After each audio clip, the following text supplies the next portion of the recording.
So in this lecture we'll study about your UV and visible light spectroscopy. ठीक है, तो जैसे कि नाम से पता लग रहा है इसमें हम अल्ट्रावायलेट लाइट यूज करते हैं या विजिबल, ठीक है ना, क्योंकि जो डिफरेंट आपके कंपाउंड्स होते हैं, जो भी बेसिकली आपके डिफरेंट बायोलॉजिकल कंपाउंड्स हैं, वो अलग अलग वेवलेंथ पे एब्जॉर्बेंस दिखाते हैं। ठीक है, जैसे एग्जांपल मैं आपको दूं, जो डीएनए है, ठीक है ना, या जनरली जो आपके न्यूक्लिक एसिड्स हैं, they show absorbance at 260 nanometer.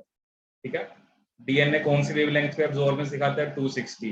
ठीक है, उसके पीछे जो रीजन है, reason is that basically DNA के अंदर आपके क्या होते हैं? Nitrogenous bases. ये जो नाइट्रोजनस बेसिस होते हैं ये 260 नैनोमीटर के ऊपर आपकी एब्जॉर्बेंस दिखाते हैं।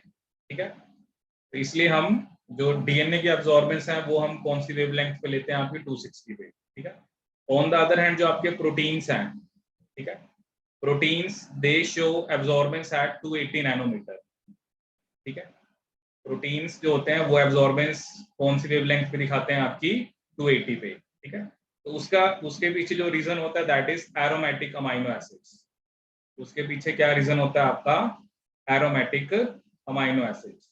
ठीक है, जिसमें आपका फिनाइल एलेनिन, टायरोसिन और क्या आता है? Tryptophan. Phenyl alanine, tyrosine and tryptophan. ठीक है, तो यहाँ पर हम जैसे लिखते भी हैं, intrinsic fluorescence of proteins is due to aromatic amino acids.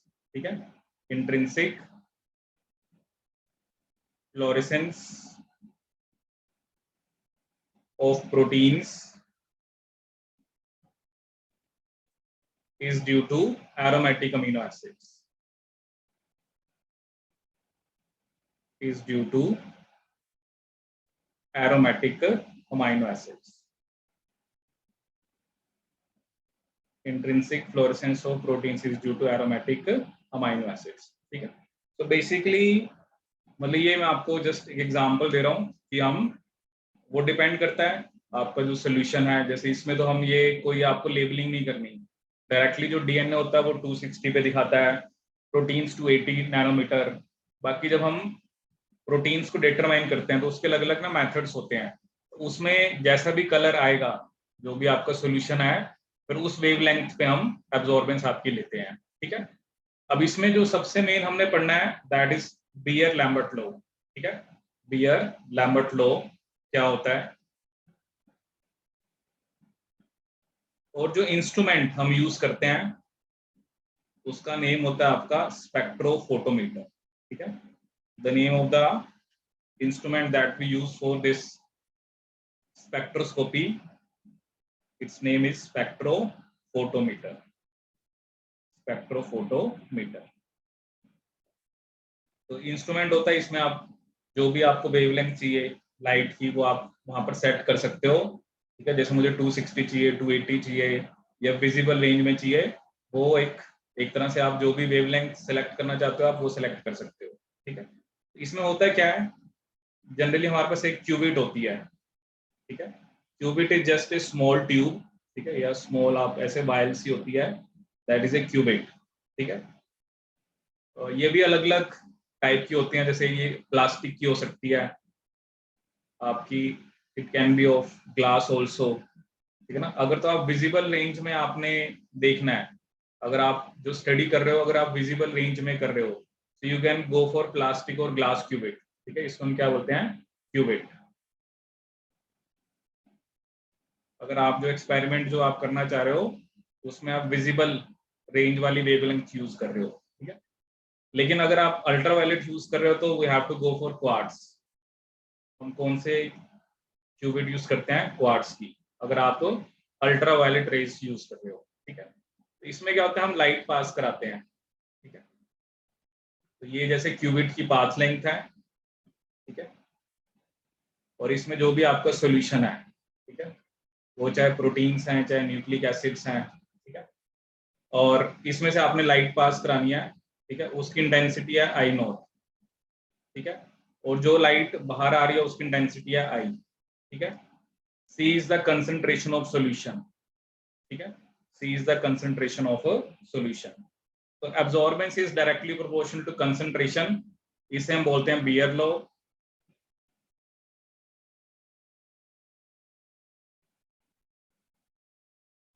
Absorbance is directly proportional to length, इसे बोलते हैं हम Lambert law.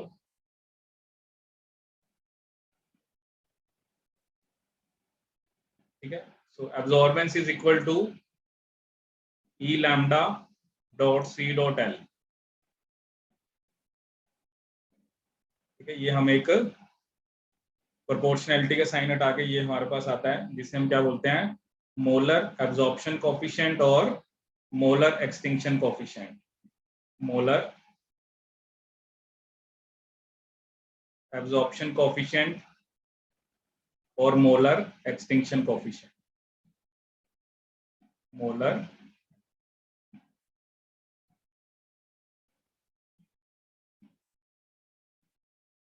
Molar extinction coefficient. ठीक है, तो absorbance is equal to E lambda dot C dot L. ठीक है, I naught is the intensity of light जो हमने बेसिकली इंसिडेंट की थी, और आई वो इंटेंसिटी है जो बाहर आई है। ठीक है, एक टर्म हम और यूज करते हैं, दैट इज ट्रांसमिटेंस।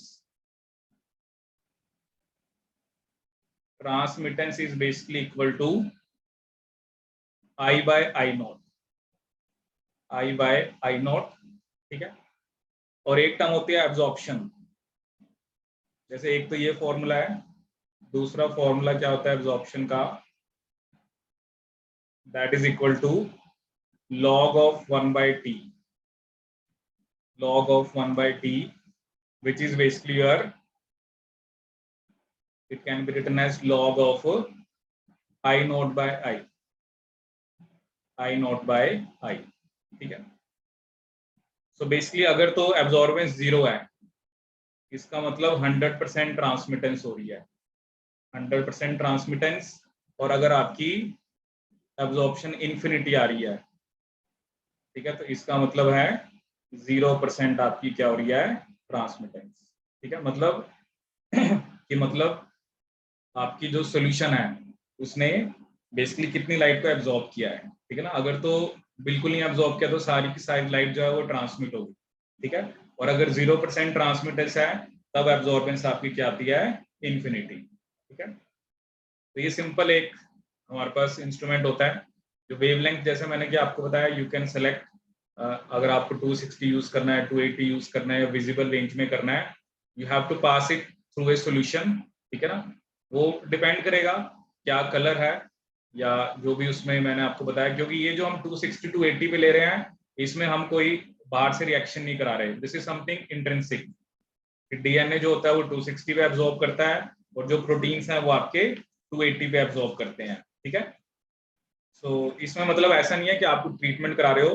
अगर जैसे एग्जाम में कहीं ये भी क्वेश्चन आ जाता है, label free quantification, without labelling अगर हमें डिटरमाइन करना है कि प्रोटीन की कंसंट्रेशन कितनी है, so we have to go for basically your UV visible spectroscopy, because in this we are not giving any treatment to DNA और प्रोटीन। ठीक है, ट्रीटमेंट भी देते हैं, जैसे प्रोटीन्स को अलग अलग टाइप के टेस्ट होते हैं which we use for determination of protein concentration.